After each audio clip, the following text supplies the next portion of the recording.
दोस्तों, क्रिकेट में एक लाइन बड़ी फेमस है। टैलेंट तो बहुत लोगों के पास होता है, पर उस टैलेंट को निकालने के लिए एक मेंटोर चाहिए होता है। और इंडिया के एक ऐसे ही सुपरस्टार को एक मेंटर ने शेप किया है, जिसका नाम है अभिषेक शर्मा। एंड मेंटर और कोई नहीं, वो है यूवी पाजी। यूवी पाजी नाम ही काफी है। 6 sixes in an over, world cup hero और एक ऐसा बंदा जिसके अंदर क्रिकेट का डीएनए ही मैच विनर वाला था। और अब वही डीएनए उन्होंने एक नई जनरेशन को ट्रांसफर कर दिया है। और उसका सबसे बड़ा प्रूफ है अभिषेक शर्मा का उठता हुआ कैरियर। आप समझिए, अभिषेक ने रिसेंटली गौरव कपूर के शो पे बताया कि कैसे युवराज सिंह ने उनके करियर को लिटरली रिवर्स गियर्स पे टर्बो बूस्ट में डाल दिया। दरअसल लॉकडाउन चल रहा था और अभिषेक थोड़ा स्ट्रगल कर रहे थे आईपीएल में। उस वक्त उसने यूवी पाजी को बोला कि चलो पाजी कैंप करते हैं। और बस फिर क्या था, यूवी के घर पे कैंप लग गया। उस कैंप में शुभमन गिल थे, प्रभ सिमरन थे, अनमोल प्रीत थे और अभिषेक थे। मतलब एक पूरा फ्यूचर इंडियन लाइनअप एक ही छत के नीचे ग्राइंड कर रहा था।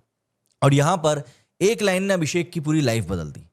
यूवी बाजी ने उससे बोला कि मैं तुझे आईपीएल के लिए प्रिपेयर नहीं कर रहा हूं, मैं तुझे इंडिया के लिए मैच जीतने के लिए तैयार कर रहा हूं। इस बात को लिख ले और ये बात होने वाली है। अब आप मुझे बताओ कि ऐसे वर्ड्स जब इंडिया का सबसे बड़ा मैच विनर तुमको बोलेगा, तो वो बात सीधे तुम्हारे दिल पर जाकर नहीं लगेगी। और वही हुआ अभिषेक के साथ में। सब सोचते होंगे कि मेंटोरशिप मतलब थ्रो डाउन्स होता है, एक दो टिप और बस खत्म। लेकिन यूवी का स्टाइल अलग था। भाई बंदा घर पे बैठ के वीडियोस एनालाइज करता था, स्क्रीनशॉट्स लेके बिफोर आफ्टर कंपेयर करता था। मतलब प्रोफेसर लेवल की डिटेलिंग। और प्रैक्टिस के 5 घंटे हों या 7, यूवी खुद वहां पर खड़े रहते थे। अब आप सोचकर देखो कि जब एक वर्ल्ड कप विनर ऐसे डिटेल में लग जाए तो आउटपुट कैसा आएगा। और आउटपुट मिला भी। अभिषेक शर्मा के शॉट्स में वही फियरलेस इंटेंट दिखा जो यूवी के अंदर था। लेफ्ट हैंडेड फ्लेयर, एग्रेशन और मैच जीतना है चाहे सामने कुछ भी हो जाए। और फिर आया वो मोमेंट, एशिया कप 2025। अभिषेक ने बस छक्के छक्के उड़ाकर सबको दिखा दिया कि वो किस मिट्टी का बना है। प्लेयर ऑफ द टूर्नामेंट बने, 314 रन स्कोर किए और एकदम कंसिस्टेंट परफॉर्मेंस दी। हर बार जब वो खेलने के लिए आता था तो ऐसा लगता था कि इंडिया के पास एक नया युवराज सिंह आ गया है। लेकिन भाई जर्नी इतनी भी स्मूथ नहीं थी। दरअसल शुरुआत में अभिषेक के लिए सब कुछ इजी नहीं था। इंडिया डेब्यू के बाद उसने बांग्लादेश सीरीज में 3-4 बार जल्दी विकेट दे दिया। उस वक्त प्रेशर अलग लेवल पर पहुंच गया था। और तब आया एक और इंपॉर्टेंट बंदा पिक्चर में, सूर्य कुमार यादव।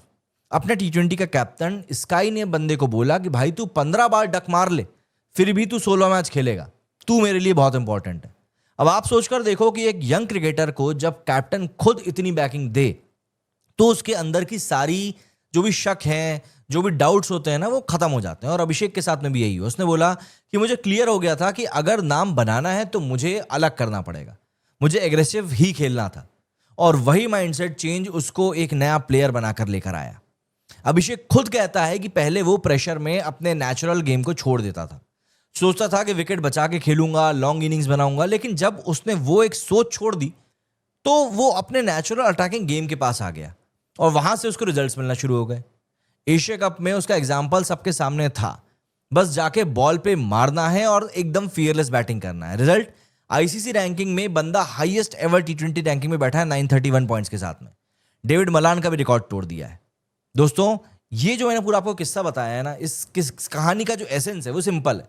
टैलेंट कईयों के पास होता है, लेकिन मेंटोर का विजन और कैप्टन का ट्रस्ट, ये दोनों अगर आपको मिल जाए ना, तो प्लेयर एकदम मॉन्स्टर बन जाता है। युवराज सिंह ने एक बात क्लियर कर दी थी कि मैच विनर बनो, बस इंडिया के लिए गेम जिताओ। और स्काई ने यहां पर एक चीज और क्लियर कर दी कि अपने गेम को बैक करो, फियरलेसली खेलो, मैं तुम्हारे पीछे खड़ा हूं। और इन दोनों के कॉम्बिनेशन ने बना दिया एक नया सुपरस्टार अभिषेक शर्मा।